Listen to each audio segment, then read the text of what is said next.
안녕하세요, 여러분. 잠 못 이루는 밤 여러분의 작은 동반자가 되어 드릴게요.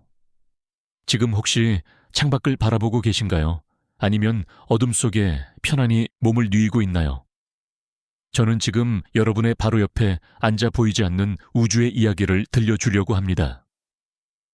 이 이야기는 머나먼 과거로부터 시작되어 오늘 밤 여러분의 귓가에 조용히 다가올 거예요.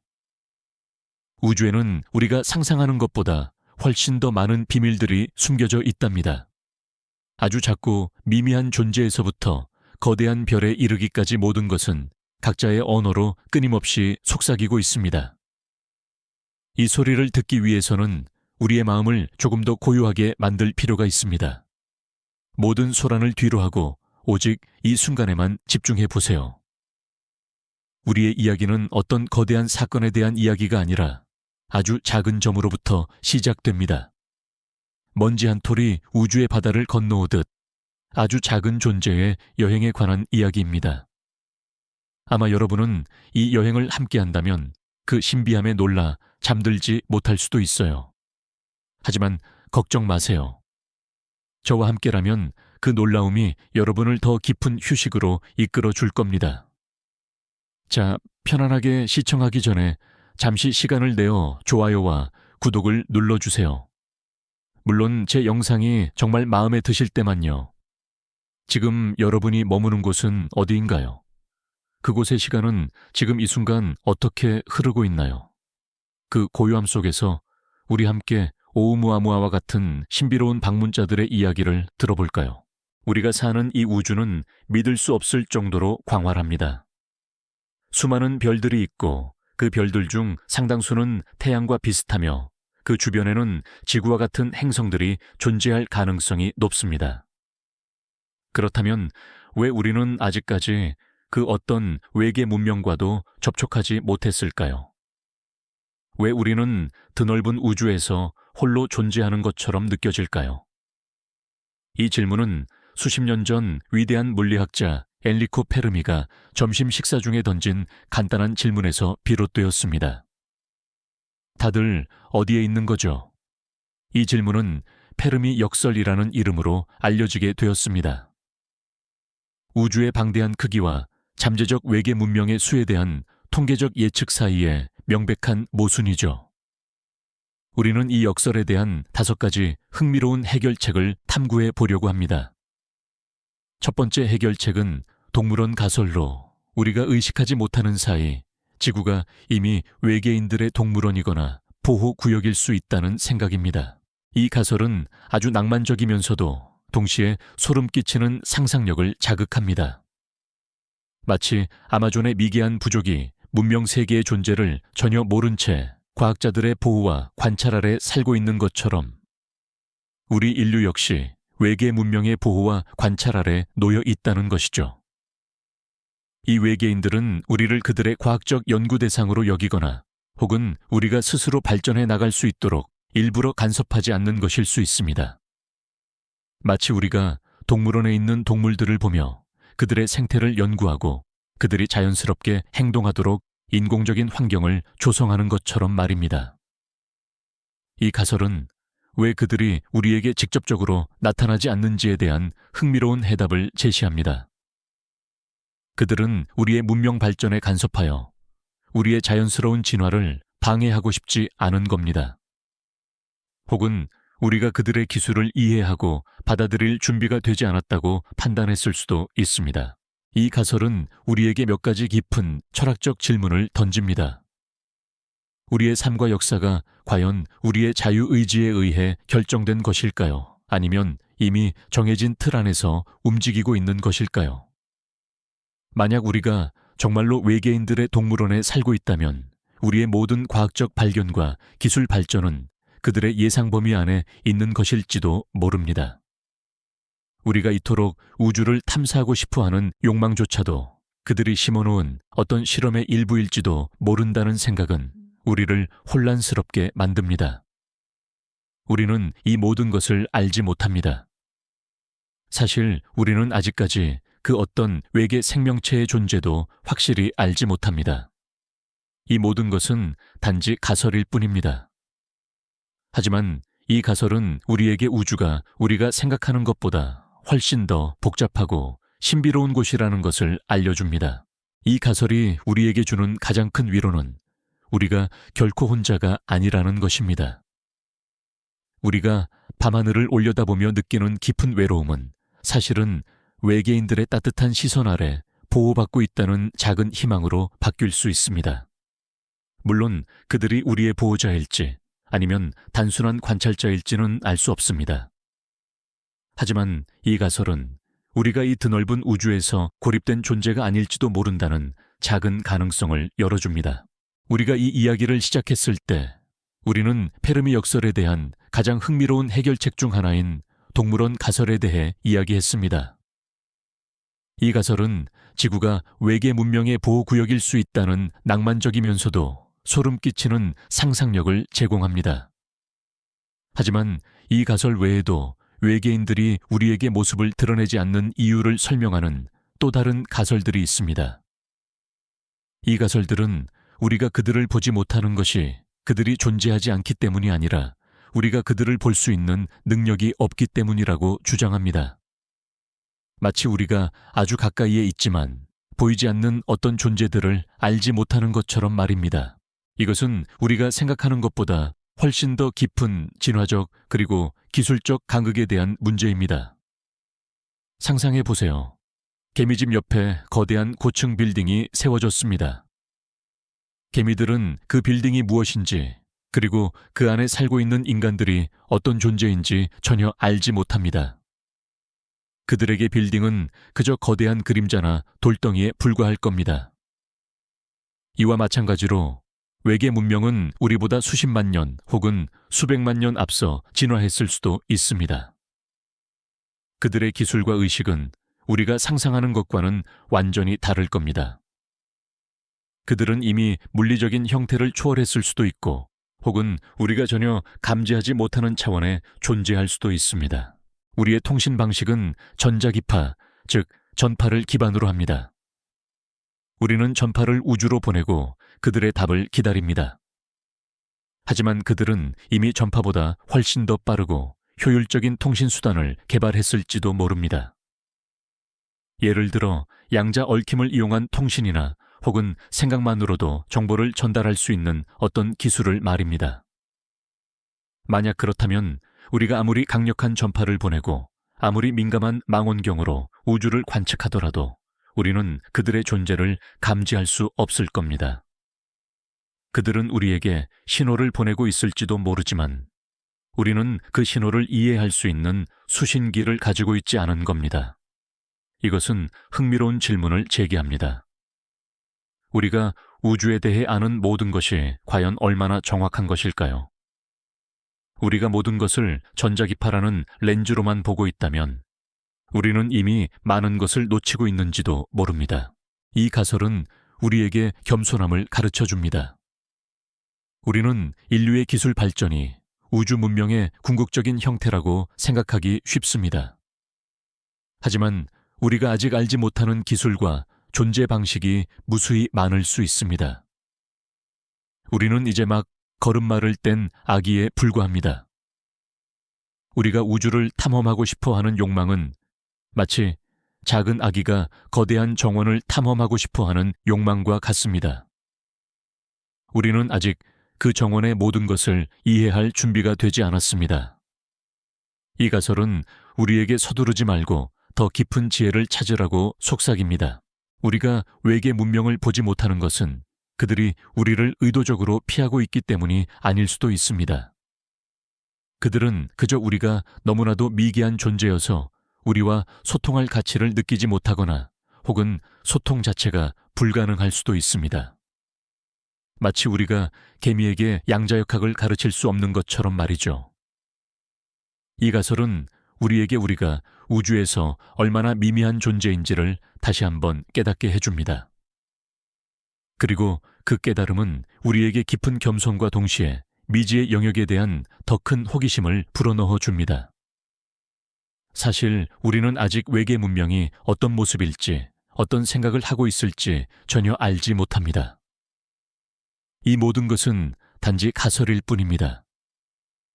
하지만 이 상상력이 우리를 더 나은 과학적 탐구로 이끌 수 있기를 바랍니다. 우리가 이 이야기를 시작했을 때 우리는 페르미 역설에 대한 두 가지 흥미로운 해결책을 탐구했습니다.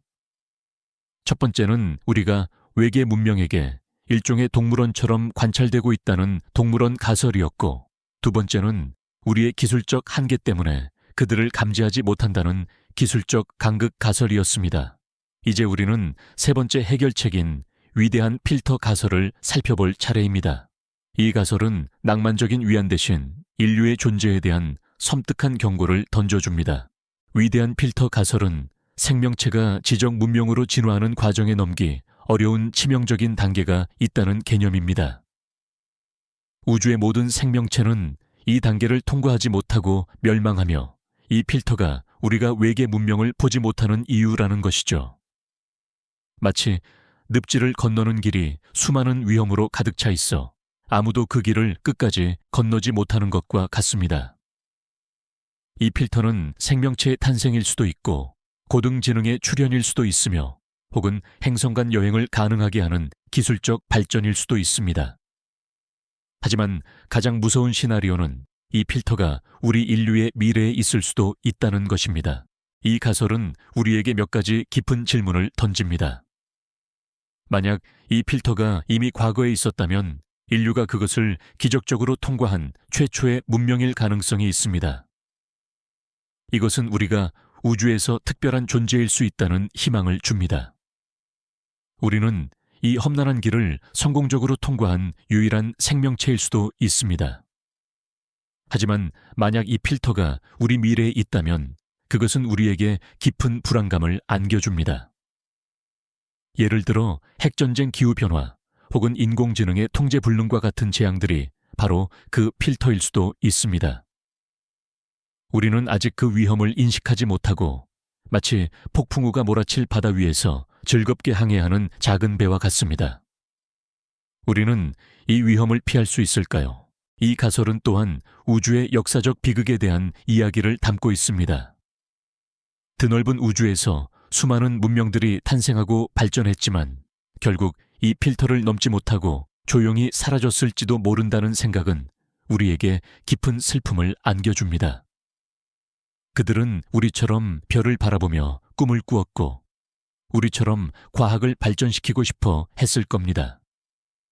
하지만 그들은 어떤 이유에서든 실패했고 이제 그들의 존재는 우주의 그림자 속에서 영원히 사라졌습니다. 이 가설은 우리에게 인류의 미래가 결코 보장된 것이 아니며 우리가 살아가는 모든 순간이 얼마나 소중한 기적인지를 깨닫게 해줍니다. 과학자들은 여전히 이 필터의 정체가 무엇인지 궁금해합니다. 그것이 우리의 진화적 특성에 있을 수도 있습니다.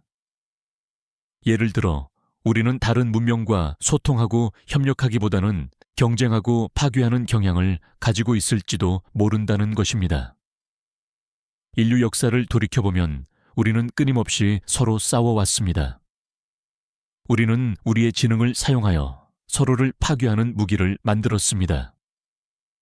이 모든 것은 우리가 스스로를 파괴하는 길을 걷고 있다는 것을 보여줍니다. 어쩌면 이 성향 자체가 우리를 위대한 필터로 이끄는 가장 중요한 요소일 수도 있습니다. 이 모든 것은 우리가 아직 확실히 알지 못합니다.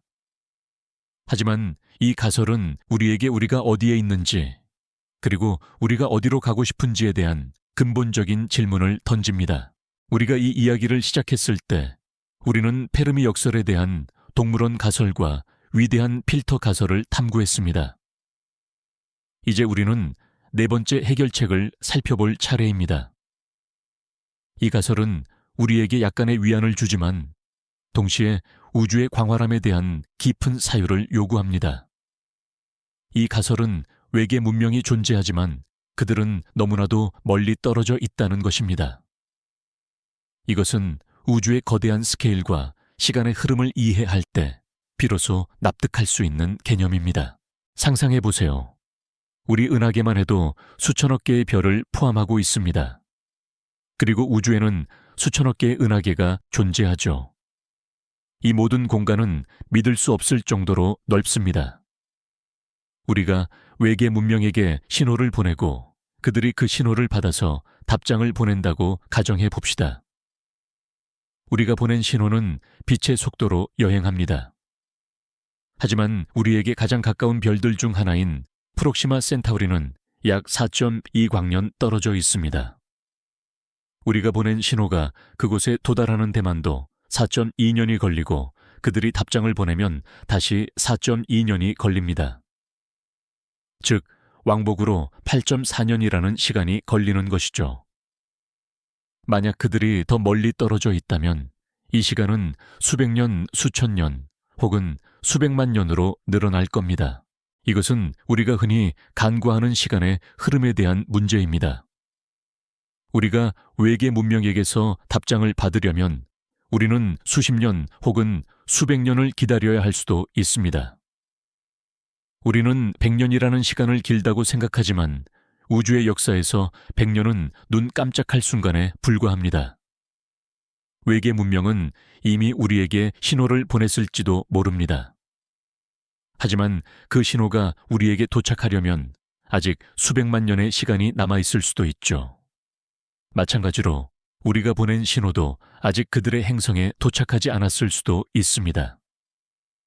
이것은 우리가 우주에서 고립된 것처럼 느껴지는 이유 중 하나일 수 있습니다. 우리는 그저 같은 시간대에 존재하지 않는 것일 수도 있습니다. 이 가설은 또한 문명의 수명에 대한 질문을 제기합니다. 만약 외계 문명의 수명이 우리 인류와 비슷하다고 가정해 봅시다. 우리는 10세기 초에 전파를 사용하기 시작했습니다. 만약 다른 문명도 이와 비슷하게 전파를 사용했다면 그들의 신호가 우리에게 도달하는 시간과 그들의 문명이 존속하는 시간이 일치해야만 우리는 그들을 감지할 수 있습니다. 하지만 그들이 우리가 신호를 보내는 동안 이미 멸망했을 수도 있고 혹은 우리가 그들의 신호를 받는 순간 그들이 이미 존재하지 않는 문명일 수도 있습니다. 이것은 마치 밤하늘에 잠시 반짝이는 별똥별을 보는 것과 같습니다. 우리는 그 별똥별을 보지만 그것이 이미 사라진 존재라는 것을 알고 있죠. 이 가설은 우리에게 깊은 우주적 외로움을 안겨주지만 동시에 희망도 줍니다. 우리는 결코 혼자가 아닐지도 모른다는 작은 가능성이 존재합니다. 우리는 그저 우주의 거대한 그림자 속에서 서로의 목소리가 들리지 않는 먼 곳에서 각자의 길을 걷고 있을 뿐입니다. 이 이야기는 우리가 밤하늘을 올려다볼 때 저 별들 어딘가에 우리처럼 별을 바라보며 우리의 답장을 기다리고 있는 어떤 존재가 있을지도 모른다는 낭만적인 상상을 하게 합니다. 우리는 그들을 볼 수 없지만 그들은 우리를 향해 빛의 속도로 메시지를 보내고 있을지도 모릅니다. 우리가 할 수 있는 일은 그저 계속해서 귀 기울이는 것입니다. 우리가 이 이야기를 시작했을 때 우리는 페르미 역설에 대한 4가지 해결책을 탐구했습니다. 첫 번째는 동물원 가설, 두 번째는 기술적 간극 가설, 세 번째는 위대한 필터 가설이었고, 네 번째는 너무 멀리 떨어져 있다는 가설이었습니다. 이제 우리는 5번째 해결책을 살펴볼 차례입니다. 이 가설은 앞서 이야기했던 위대한 필터 가설과 연결되면서도 우리에게 더 직접적인 질문을 던집니다. 이 가설은 외계 문명의 신호가 우리에게 우리가 그들의 통신을 놓치고 있다는 것입니다. 상상해 보세요. 우리는 전자기파, 즉 전파를 우주로 보내고 그들의 답을 기다립니다. 하지만 그들은 이미 전파보다 훨씬 더 효율적이고 진보된 통신수단을 사용하고 있을지도 모릅니다. 예를 들어 양자 얽힘을 이용한 통신이나 혹은 중력파를 이용한 통신을 말입니다. 양자 얽힘은 두 입자가 서로 멀리 떨어져 있어도 즉각적으로 상태를 공유하는 현상입니다. 만약 외계 문명이 이 현상을 통신에 이용한다면 그들은 빛의 속도보다 훨씬 빠르게 정보를 주고받을 수 있을 겁니다. 우리는 이 기술을 아직 이해하지 못하고 그들의 신호를 감지할 수 있는 수신기를 가지고 있지 않습니다. 마치 고대 로마인이 스마트폰을 보고 그것이 무엇인지 전혀 알지 못하는 것처럼 말이죠. 이것은 우리가 우주에 대해 아는 모든 것이 우리의 인식의 한계에 갇혀 있다는 것을 보여줍니다. 우리는 우리가 아는 방식으로만 우주를 탐사하려고 합니다. 하지만 우주는 우리가 상상하는 것보다 훨씬 더 다양하고 기이한 방식으로 존재할 수 있습니다. 외계 문명은 우리가 전혀 알지 못하는 방식으로 정보를 저장하고 전달하고 처리할 수도 있습니다. 예를 들어 그들은 거대한 항성계를 통째로 이용한 별자리급 컴퓨팅을 하고 있을 수도 있습니다. 그들의 메시지는 우리의 망원경에 그저 거대한 별들의 움직임이나 에너지 방출 패턴으로 보일 수도 있습니다. 우리는 그 움직임 속에서 어떤 의미를 찾으려고 노력하지 않죠. 왜냐하면 우리는 그것이 단순히 자연현상이라고 생각하기 때문입니다. 이 가설은 우리에게 깊은 겸손함을 가르쳐 줍니다. 우리가 우주에서 가장 똑똑한 존재라고 생각하는 것은 착각일 수도 있습니다. 우리는 이제 막 걸음마를 뗀 아기에 불과하며 우리가 아는 모든 것은 우주의 아주 작은 한 부분일 뿐입니다. 우리는 우리가 이해할 수 없는 모든 것을 무시하거나 혹은 존재하지 않는다고 단정합니다. 하지만 이 천체 물리학의 한계는 우리가 아직 알지 못하는 비밀들이 무수히 많다는 것을 보여줍니다. 이 천체들은 우리에게 우주의 깊은 곳에는 우리가 상상하는 것보다 훨씬 더 많은 미스터리들이 존재한다고 속삭입니다. 사실 우리는 아직 외계 문명의 존재를 증명할 어떤 확실한 증거도 가지고 있지 않습니다. 우리는 단지 희미한 전파 신호를 찾으려고 노력할 뿐입니다. 하지만 만약 그들의 통신 방식이 전파가 아니라면 어떨까요? 우리는 우주의 거대한 침묵 속에서 영원히 헤매게 될지도 모릅니다. 이 가설은 우리에게 우리의 사고방식을 확장하고 새로운 가능성에 대해 열린 마음을 가져야 한다고 말합니다.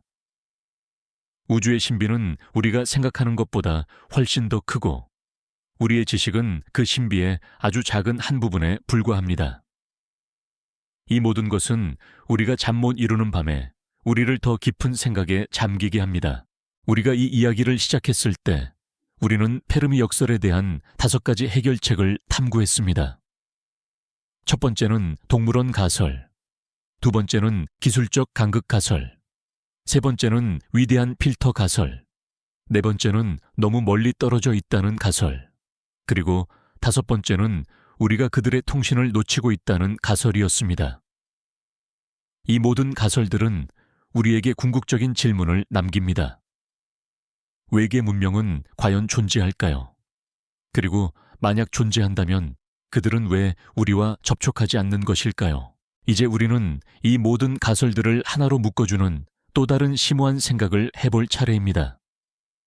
그것은 외계 문명들이 서로 간의 접촉을 피하고 조용히 지내는 것이 일종의 우주적 윤리일 수 있다는 가설입니다. 이 가설은 조용한 가설 또는 은하계 연방 가설이라고도 불립니다.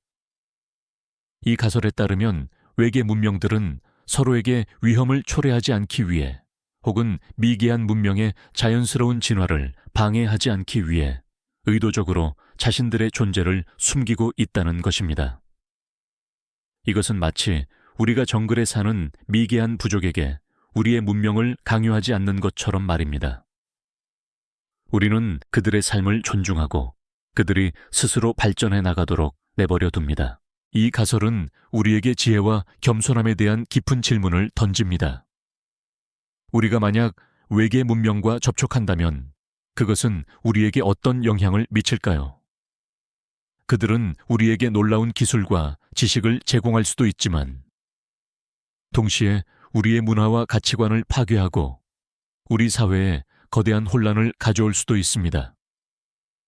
우리가 감당할 수 없는 기술은 우리를 구원하는 대신 파멸로 이끌 수도 있습니다. 이것은 우리가 위대한 필터 가설에서 이야기했던 것처럼 스스로를 파괴하는 길을 걷게 할 수도 있습니다. 이 가설은 또한 우주의 윤리적 법칙이 존재할 수 있다는 가능성을 시사합니다. 우리가 아는 모든 것은 물리학의 법칙에 의해 지배됩니다. 하지만 우주에는 우리가 알지 못하는 사회적 윤리적 법칙이 존재할 수도 있습니다. 이 외계 문명들은 수십만 년 동안 서로를 관찰하고 서로에게 해를 끼치지 않는 방법을 배웠을지도 모릅니다. 그들은 우리처럼 전쟁을 하고 서로를 파괴하는 과정을 거치면서 결국에는 서로에게 침묵하는 것이 가장 현명한 방법이라는 결론에 도달했을 수도 있습니다. 이 침묵은 결코 공허한 것이 아니라 깊은 지혜와 성찰을 담고 있는 침묵일지도 모릅니다.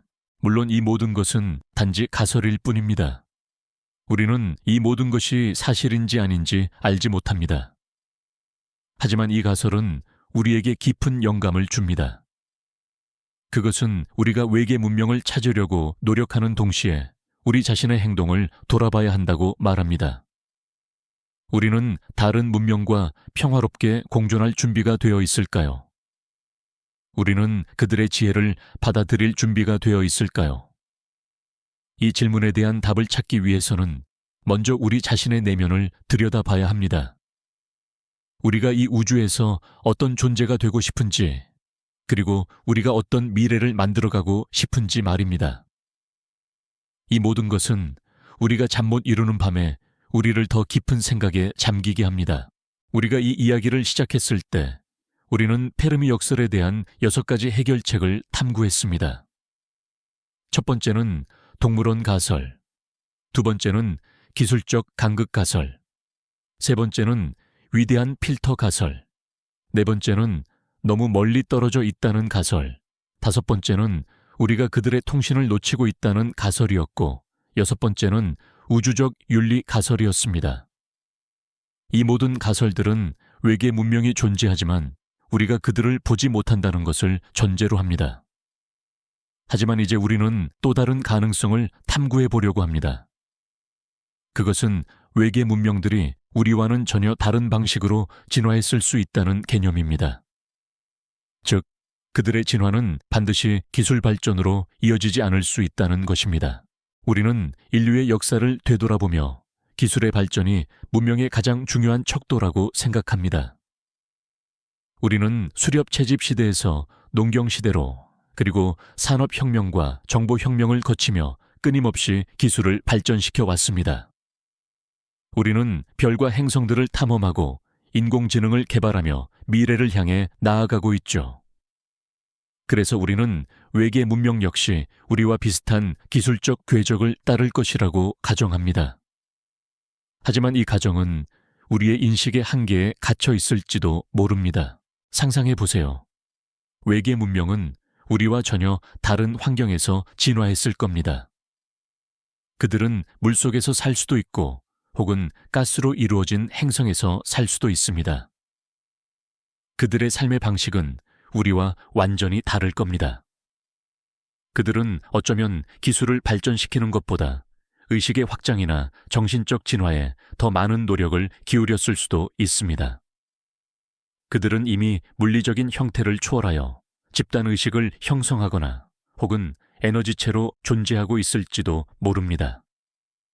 만약 그렇다면 그들은 우리처럼 거대한 우주선이나 망원경을 만들 필요가 없을 겁니다. 그들은 생각만으로도 우주를 여행하고 서로 소통할 수 있을지도 모르죠. 이 가설은 우리에게 깊은 철학적 질문을 던집니다. 진정한 진보는 무엇일까요? 그것은 더 강력한 무기를 만들고 더 빠른 우주선을 만드는 것일까요? 아니면 우리 내면의 깊은 곳으로 들어가 우리 자신과 우주의 진정한 의미를 깨닫는 것일까요? 외계 문명들은 우리가 생각하는 것보다 훨씬 더 지혜롭고 평화로운 존재일지도 모릅니다.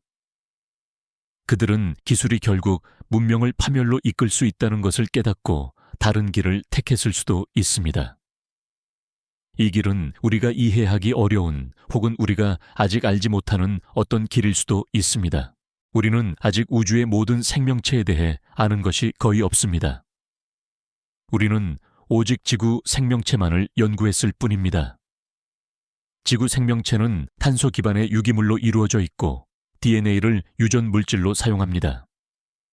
하지만 우주에는 규소 기반의 생명체나 혹은 우리가 상상하지 못했던 전혀 다른 형태의 생명체가 존재할 수도 있습니다.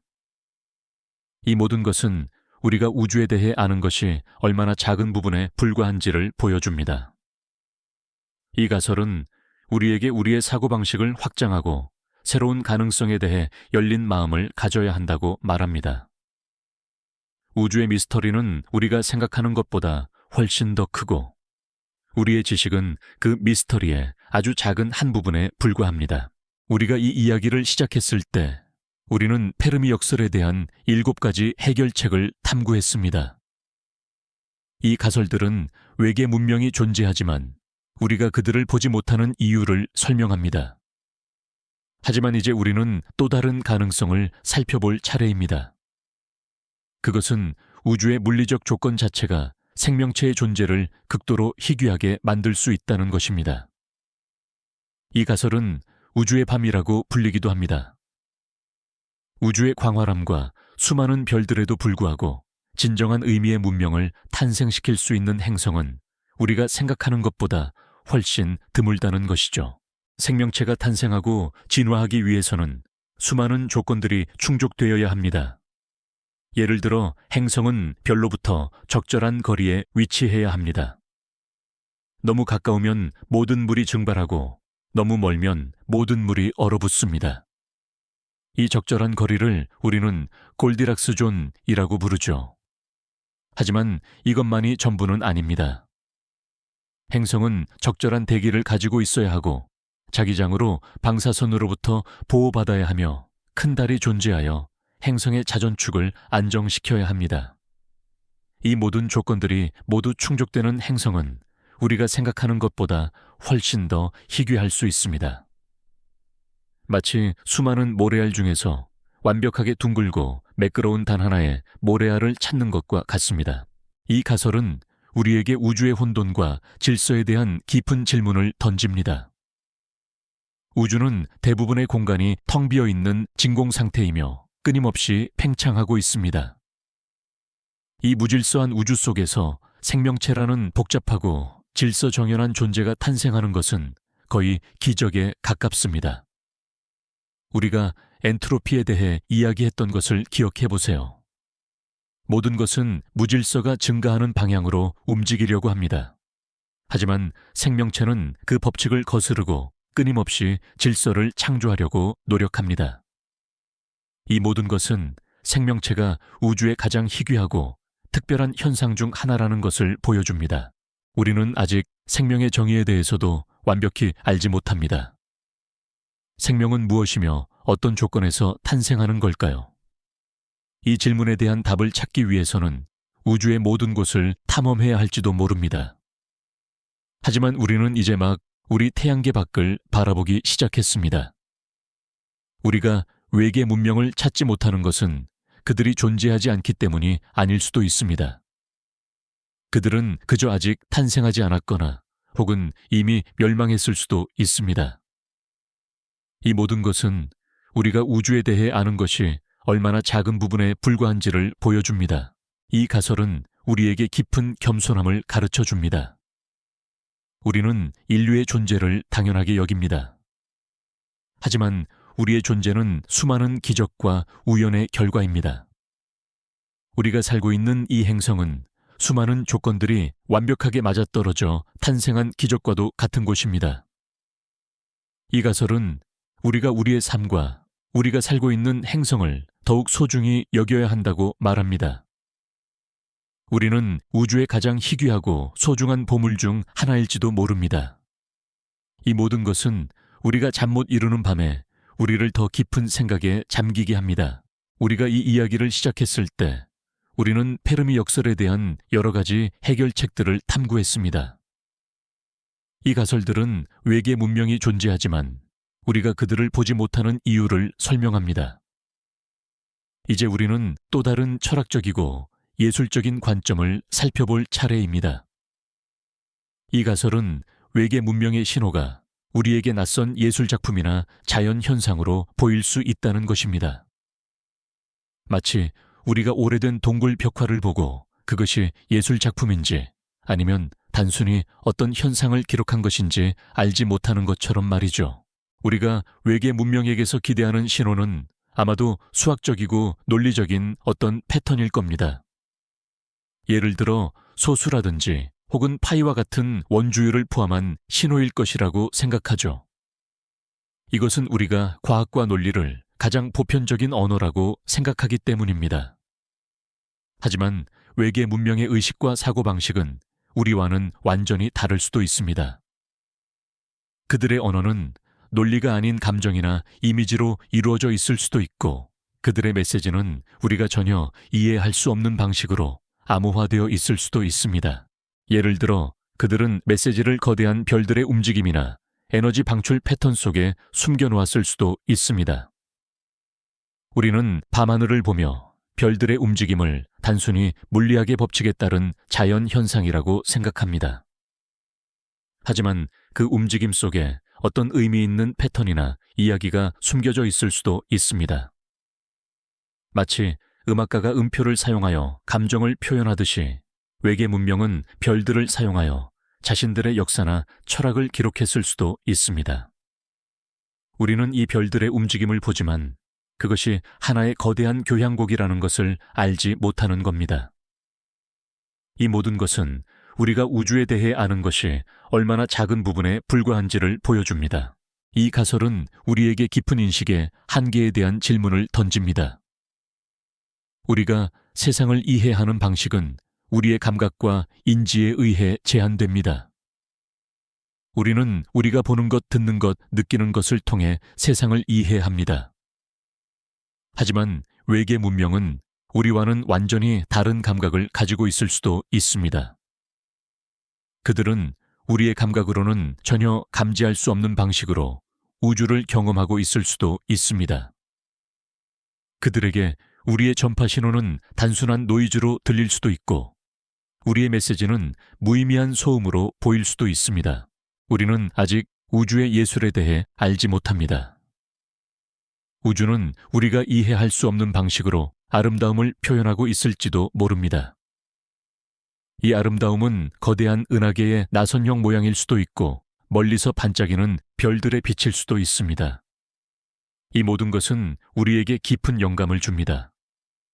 우리는 이 우주의 아름다움 속에서 어떤 의미를 찾으려고 노력하고, 그 의미를 통해 우리의 삶을 더 풍요롭게 만들려고 합니다. 외계 문명의 신호가 우리에게 도착하지 않았다는 것은 어쩌면 우리가 아직 그들의 아름다움을 이해할 준비가 되지 않았기 때문일 수도 있습니다. 이 가설은 우리에게 우리가 우주에 대해 탐구하는 것뿐만 아니라 우리 자신의 내면과 우리의 인식을 더 깊이 탐구해야 한다고 말합니다. 우리가 이 이야기를 시작했을 때 우리는 페르미 역설에 대한 여러 가지 흥미로운 해결책들을 탐구했습니다. 이 모든 가설들은 외계 문명이 존재하지만 우리가 그들을 보지 못하는 이유에 대한 질문을 던집니다. 이제 우리는 또 다른 기이하고도 매혹적인 가능성을 살펴볼 차례입니다. 이 가설은 외계 문명이 이미 우리 곁에 있지만 우리가 그것을 인식하지 못한다는 것입니다. 마치 우리의 눈앞에 보이지 않는 어떤 막이 쳐져 있는 것처럼 말이죠. 이것은 우리가 흔히 과학 소설에서나 접하는 그림자 영역이나 가상 현실과 같은 개념과 연결됩니다. 외계 문명은 우리보다 훨씬 더 발전하여 그들 스스로가 물리적 세계의 제약으로부터 벗어나 가상 현실 속에서 살아가고 있을 수도 있습니다. 그들의 삶은 완벽하게 통제되고 그들이 원하는 모든 것을 경험할 수 있는 어떤 시뮬레이션 속에서 존재할 수도 있습니다. 만약 그렇다면 그들은 굳이 우주를 탐험하고 우리와 같은 미개한 문명과 접촉할 필요성을 느끼지 못할 겁니다. 그들에게 물리적 우주는 더 이상 흥미로운 곳이 아닐 수도 있습니다. 그들의 세계는 우리의 세계와 공존하지만 우리가 그들의 존재를 인식할 수 있는 어떤 물리적 증거도 남기지 않을 겁니다. 이 가설은 우리에게 깊은 철학적 질문을 던집니다. 우리의 현실은 과연 진정한 현실일까요? 아니면 우리 역시 어떤 거대한 시뮬레이션 속에서 살고 있는 것은 아닐까요? 이 질문은 시뮬레이션 가설이라고 불리며 최근 몇 년 동안 많은 철학자와 과학자들의 관심을 받고 있습니다. 우리가 경험하는 모든 것이 어떤 초월적인 존재나 문명이 만든 컴퓨터 시뮬레이션이라면 우리가 외계인을 찾는다는 것은 결국 그 시뮬레이션을 만든 존재를 찾는 것과 마찬가지일지도 모릅니다. 하지만 우리는 그 존재를 찾을 수 없을 겁니다. 왜냐하면 그들은 이미 우리와는 전혀 다른 차원에 존재하고 있기 때문이죠. 이 모든 것은 우리가 우주에 대해 아는 것이 얼마나 작은 부분에 불과한지를 보여줍니다. 우리는 우주를 탐험하지만 어쩌면 우리는 이미 거대한 미로 속에 갇혀 있는지도 모릅니다. 우리는 우리가 볼 수 있는 것, 들을 수 있는 것, 느낄 수 있는 것만을 현실이라고 믿습니다. 하지만 우리가 알지 못하는 감각이나 인지 능력은 무수히 많을 겁니다. 외계 문명은 우리가 감지할 수 없는 방식으로 서로 소통하고 정보를 교환하며 심지어 우리와 같은 공간에 존재할 수도 있습니다. 우리는 그들의 존재를 인식할 수 있는 수신기를 가지고 있지 않은 겁니다. 이 가설은 우리에게 깊은 겸손함을 가르쳐 줍니다. 우리가 우주에서 가장 똑똑한 존재라고 생각하는 것은 착각일 수도 있습니다. 우리는 이제 막 걸음마를 뗀 아기에 불과하며 우리가 아는 모든 것은 우주의 아주 작은 한 부분일 뿐입니다. 이 모든 것은 우리가 잠 못 이루는 밤에 우리를 더 깊은 생각에 잠기게 합니다. 밤하늘을 올려다보며 당신의 눈앞에 보이지 않는 어떤 존재들이 존재할 수도 있다는 것을 상상해 보세요. 그들은 조용히 우리를 지켜보고 있을지도 모르고 혹은 우리와 함께 이 우주를 여행하고 있을지도 모릅니다. 우리가 이 이야기를 시작했을 때 우리는 페르미 역설에 대한 여러 가지 흥미로운 해결책들을 탐구했습니다. 이 가설들은 외계 문명이 존재하지만 우리가 그들을 보지 못하는 이유에 대한 질문을 던집니다. 이제 우리는 또 다른 가능성을 탐구해 보려고 합니다. 그것은 외계 문명들이 서로 간의 접촉을 피하고 조용히 지내는 것이 일종의 우주적 윤리일 수 있다는 가설입니다. 이 가설은 조용한 가설 또는 은하계 연방 가설이라고도 불립니다.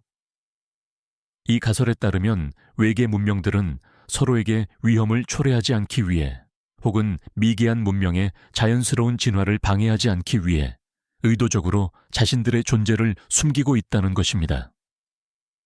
이것은 마치 우리가 정글에 사는 미개한 부족에게 우리의 문명을 강요하지 않는 것처럼 말입니다. 우리는 그들의 삶을 존중하고 그들이 스스로 발전해 나가도록 내버려 둡니다.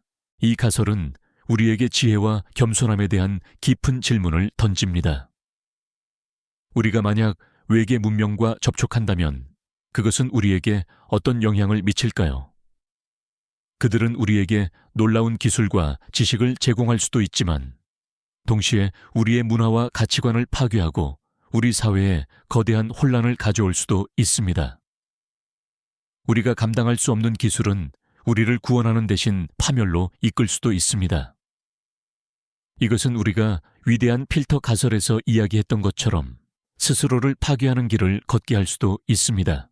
이 가설은 또한 우주의 윤리적 법칙이 존재할 수 있다는 가능성을 시사합니다. 우리가 아는 모든 것은 물리학의 법칙에 의해 지배됩니다. 하지만 우주에는 우리가 알지 못하는 사회적 윤리적 법칙이 존재할 수도 있습니다. 이 외계 문명들은 수십만 년 동안 서로를 관찰하고 서로에게 해를 끼치지 않는 방법을 배웠을지도 모릅니다. 그들은 우리처럼 전쟁을 하고 서로를 파괴하는 과정을 거치면서 결국에는 서로에게 침묵하는 것이 가장 현명한 방법이라는 결론에 도달했을 수도 있습니다. 이 침묵은 결코 공허한 것이 아니라 깊은 지혜와 성찰을 담고 있는 침묵일지도 모릅니다. 이것은 흥미로운 질문을 제기합니다. 만약 외계 문명들이 서로를 피하고 있다면 그것은 무엇을 의미할까요? 그것은 우주가 위험으로 가득 찬 곳이며 새로운 문명이 나타날 때마다 그들을 파멸시킬 어떤 위협이 존재한다는 것을 암시할 수 있습니다. 예를 들어 파괴적인 기술을 가진 문명이 다른 문명을 파괴할 수도 있고 혹은 자원 경쟁이 은하계 전체의 전쟁으로 이어질 수도 있습니다. 이 가설은 우리에게 우주가 우리가 상상하는 것보다 훨씬 더 위험한 곳일 수 있다는 경고를 보냅니다. 그래서 그들은 우리와 접촉하지 않는 것이 가장 안전하다고 생각할 수도 있습니다. 물론 이 모든 것은 단지 가설일 뿐입니다. 우리는 이 모든 것이 사실인지 아닌지 알지 못합니다. 하지만 이 가설은 우리에게 깊은 영감을 줍니다. 그것은 우리가 외계 문명을 찾으려고 노력하는 동시에 우리 자신의 행동을 돌아봐야 한다고 말합니다. 우리는 다른 문명과 평화롭게 공존할 준비가 되어 있을까요? 우리는 그들의 지혜를 받아들일 준비가 되어 있을까요? 이 질문에 대한 답을 찾기 위해서는 먼저 우리 자신의 내면을 들여다봐야 합니다. 우리가 이 우주에서 어떤 존재가 되고 싶은지, 그리고 우리가 어떤 미래를 만들어가고 싶은지 말입니다. 이 모든 것은 우리가 잠 못 이루는 밤에 우리를 더 깊은 생각에 잠기게 합니다. 우리가 이 이야기를 시작했을 때 우리는 페르미 역설에 대한 여러 가지 흥미로운 해결책들을 탐구했습니다. 이 가설들은 외계 문명이 존재하지만 우리가 그들을 보지 못하는 이유를 설명합니다. 이제 우리는 또 다른 가능성을 살펴볼 차례입니다.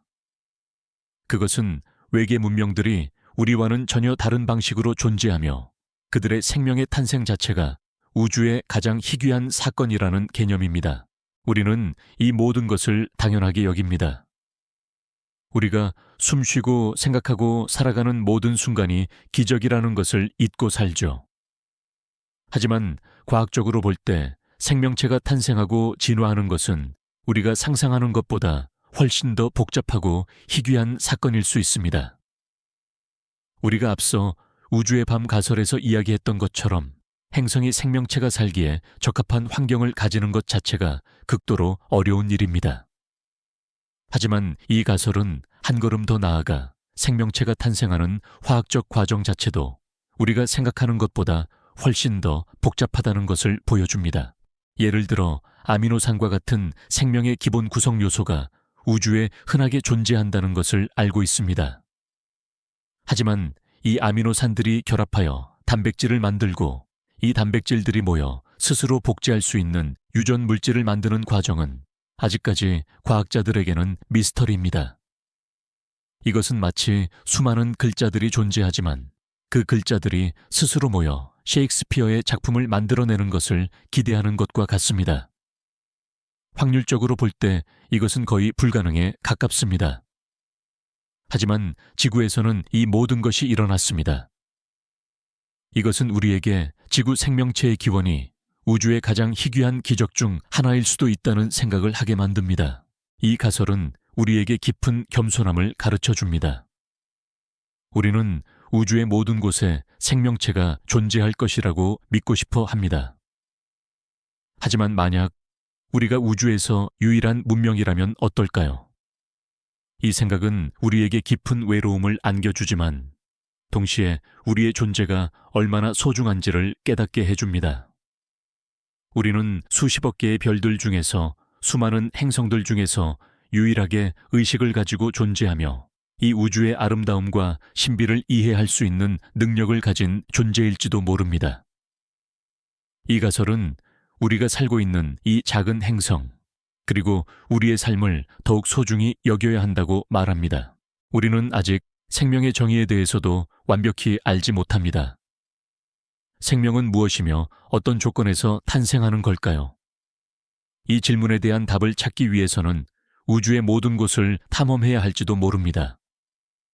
하지만 우리는 이제 막 우리 태양계 밖을 바라보기 시작했습니다. 이 모든 것은 우리가 우주에 대해 아는 것이 얼마나 작은 부분에 불과한지를 보여줍니다. 이 가설은 우리가 외계 문명을 찾기 전에 먼저 우리 자신의 존재에 대한 경이로움을 느껴야 한다고 속삭입니다. 우리가 이 이야기를 시작했을 때 우리는 페르미 역설에 대한 여러 가지 흥미로운 해결책들을 탐구했습니다. 이 가설들은 외계 문명이 존재하지만 우리가 그들을 보지 못하는 이유에 대한 질문을 던집니다. 이제 우리는 또 다른 철학적인 관점을 살펴볼 차례입니다. 이 가설은 외계 문명과의 조우가 물리적인 접촉이 아닌 의식이나 꿈과 같은 내면의 세계에서 이루어질 수 있다는 것입니다. 이것은 우리가 우주를 탐험하는 방식에 대한 우리의 관념을 송두리째 뒤흔듭니다. 우리는 외계 문명을 만난다는 것을 거대한 우주선이 지구에 착륙하거나 혹은 우리가 그들의 행성에 발을 딛는 것으로 상상합니다. 이것은 우리가 물리적인 존재이고 물리적인 세계 속에서 살아가기 때문입니다. 하지만 외계 문명의 진화는 우리와는 전혀 다른 방향으로 이루어졌을 수도 있습니다. 그들은 이미 물리적인 형태를 초월하여 의식만을 가진 에너지체로 존재하고 있을지도 모릅니다. 그들의 통신 방식은 전파나 레이저와 같은 물리적인 신호가 아니라 텔레파시나 집단 의식과 같은 정신적인 연결일 수도 있습니다. 이 가설은 우리에게 꿈의 신비로움을 다시 한번 생각하게 만듭니다. 꿈은 우리가 의식적으로 통제할 수 없는 무의식의 영역입니다.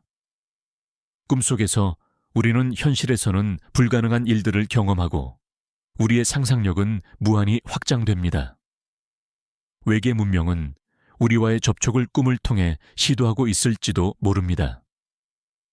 그들은 우리의 꿈속에 메시지를 심어놓고 우리의 무의식 속에서 우리와 소통하고 있을지도 모릅니다.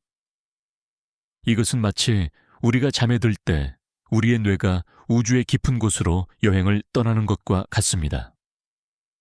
이 가설은 외계인들이 우리를 납치하거나 실험하는 대신 우리의 잠재의식과 교류하며 우리를 관찰하고 있다는 낭만적인 가능성을 제시합니다. 우리가 낮에 경험하는 모든 현실은 우리 뇌의 신경망 속에서 재구성됩니다. 외계 문명은 이 신경망을 해킹하거나 조종하여 우리에게 어떤 메시지를 전달할 수도 있습니다. 이것은 우리가 앞서 이야기했던 뇌는 하나의 극장이라는 비유와 연결됩니다. 외계 문명은 이 극장에서 상영되는 영화의 감독이 되어 우리에게 새로운 시나리오를 보여줄 수도 있습니다. 우리는 그 영화를 보면서 우리가 알지 못했던 어떤 진실을 깨닫게 될지도 모릅니다. 이 모든 것은 우리가 아직 의식과 무의식에 대해 확실히 알지 못한다는 것을 보여줍니다. 의식은 무엇이며 어떻게 형성되는 걸까요? 무의식은 우리의 삶에 어떤 영향을 미칠까요? 이 질문들은 과학자들에게 여전히 미지의 영역으로 남아 있습니다. 이 가설은 우리에게 외계 문명을 찾기 위해 우주를 탐험하는 것도 중요하지만 우리의 내면을 탐험하는 것도 그만큼 중요하다는 것을 알려줍니다. 어쩌면 외계 문명은 우리 안에 이미 존재하고 우리가 그들을 찾기 위해서는 먼저 우리 자신을 더 깊이 이해해야 할지도 모릅니다.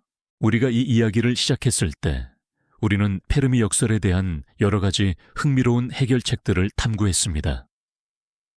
이 가설들은 외계 문명이 존재하지만 우리가 그들을 보지 못하는 이유에 대한 질문을 던집니다. 이제 우리는 이 모든 질문들을 관통하는 가장 근본적인 질문, 바로 우리는 우주에서 혼자인가에 대해 이야기해 보려고 합니다. 이 질문은 우리에게 깊은 우주적 외로움을 안겨주지만 동시에 우리의 존재에 대한 가장 깊은 사유를 이끌어냅니다. 우리는 밤하늘을 올려다볼 때 수많은 별들을 봅니다. 그 별들 중 어떤 별은 태양과 비슷하고 그 주변에는 지구와 같은 행성이 존재할 가능성이 높습니다. 그렇다면 왜 우리는 그 어떤 외계 문명의 신호도 듣지 못하는 걸까요? 이 침묵은 우리에게 깊은 공포를 안겨줍니다. 만약 우리가 우주에서 유일한 문명이라면 우리의 존재는 너무나도 불안정하고 우리의 미래는 너무나도 불확실합니다. 우리가 멸망한다면 이 우주의 모든 지적 생명체가 사라지는 것이죠. 이 생각은 우리에게 깊은 고독과 동시에 엄청난 책임감을 느끼게 합니다. 하지만 이 침묵은 또 다른 의미를 가질 수 있습니다. 그것은 우리가 아직 이 우주의 모든 것을 이해하지 못한다는 것을 보여주는 증거일 수도 있습니다. 우리는 아직 우주가 얼마나 넓고 얼마나 많은 미스터리를 품고 있는지 알지 못합니다. 이 침묵은 우리에게 겸손함을 가르쳐 줍니다. 우리는 이 우주에서 가장 똑똑한 존재라고 생각하는 것은 착각일 수도 있습니다. 이 침묵은 우리에게 우리가 우주에 대해 아는 것이 얼마나 작은 부분에 불과한지를 보여줍니다. 이 질문에 대한 답을 찾는 것은 아마도 불가능할 겁니다. 하지만 우리가 이 질문을 던지는 것 자체가 중요합니다.